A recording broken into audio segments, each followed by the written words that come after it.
Ready start. देश के सबसे बड़े संसाधनों में वनों का नंबर सबसे आगे है, होना भी चाहिए, क्योंकि अगर वन सुरक्षित होंगे तो हवा, मिट्टी, पानी जैसे महत्वपूर्ण साधन महफूज रह सकेंगे। इस संपदा का मूल्य मात्र भौतिक आकलन से संभव नहीं, बल्कि हमारी आस्था, शिक्षा और सभ्यता का केंद्र जंगल ही रहे हैं। और यही कारण है कि हमारे शास्त्रों में हमेशा वनों का उल्लेख मिलता है। लेकिन ऐसा लगता है कि वनों के प्रति हमारी संवेदनशीलता धीरे धीरे खत्म होती जा रही है। देखा जाता है कि वनवासियों अथवा गांवों का वनों से सीधा रिश्ता रहा है, इसीलिए वे वनों और वन्य प्राणियों के प्रति संवेदनशील रहे हैं। पिछले दशकों में वनों के प्रबंधन पर हमारी चिंता खोखली इसलिए थी कि हमें दूसरे विकास की चुनौतियों का सामना करना था। इसी चक्कर में वनों का ह्रास भी हुआ। विकास के कारण हमारे द्वारा अपनी प्राथमिकता में नीचे रख दिया गया। पैराग्राफ 6। हिमालय चिपको आंदोलन के उदय ने नीतिकारों को झकझोर दिया और तत्कालीन प्रधानमंत्री इंदिरा गांधी सरकार ने ऐतिहासिक फैसला लेकर 1980 का वन संरक्षण अधिनियम बना डाला। इस कानून को दुनिया भर में इस देश का ऐतिहासिक अनोखा निर्णय माना गया, जिसमें वन भूमि को किसी भी अन्य उपयोग से वंचित कर दिया गया। अधिनियम के अनुसार वनों के हालात का लगातार कई माध्यमों से जायजा लिया जाता रहा है।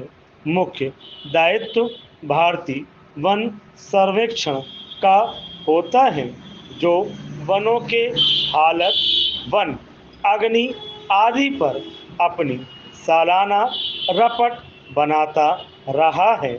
वन एवं पर्यावरण मंत्रालय की ताज़ा रपट बताती है कि देश के एक क्षेत्रफल में 360 वर्ग किलोमीटर में कमी हुई है।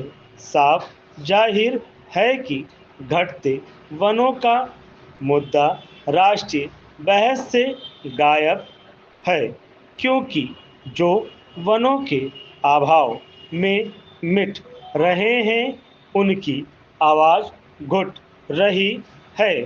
पर घटते वनों के प्रकोप से हम भी बचने वाले नहीं हैं।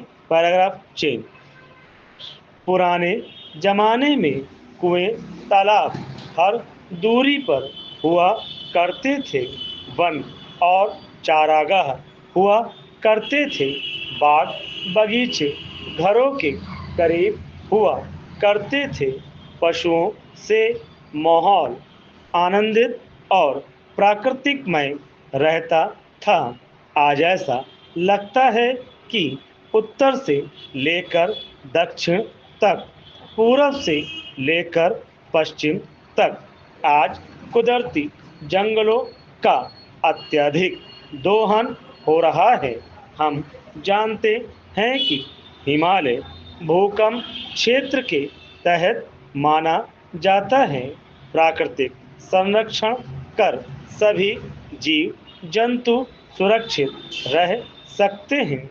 भारत, पाकिस्तान, नेपाल और चीन द्वारा हिमालय को संरक्षित क्षेत्र घोषित करना चाहिए और इस बात का ध्यान रखा जाए कि हिमालय क्षेत्र के अंतर्गत पर्यावरण और प्रकृति के अनुकूल महज 10% भाग में निर्माण कार्य की इजाज़त दी जानी चाहिए। बाकी 90% इलाका वनों के लिए सुरक्षित किया जाए।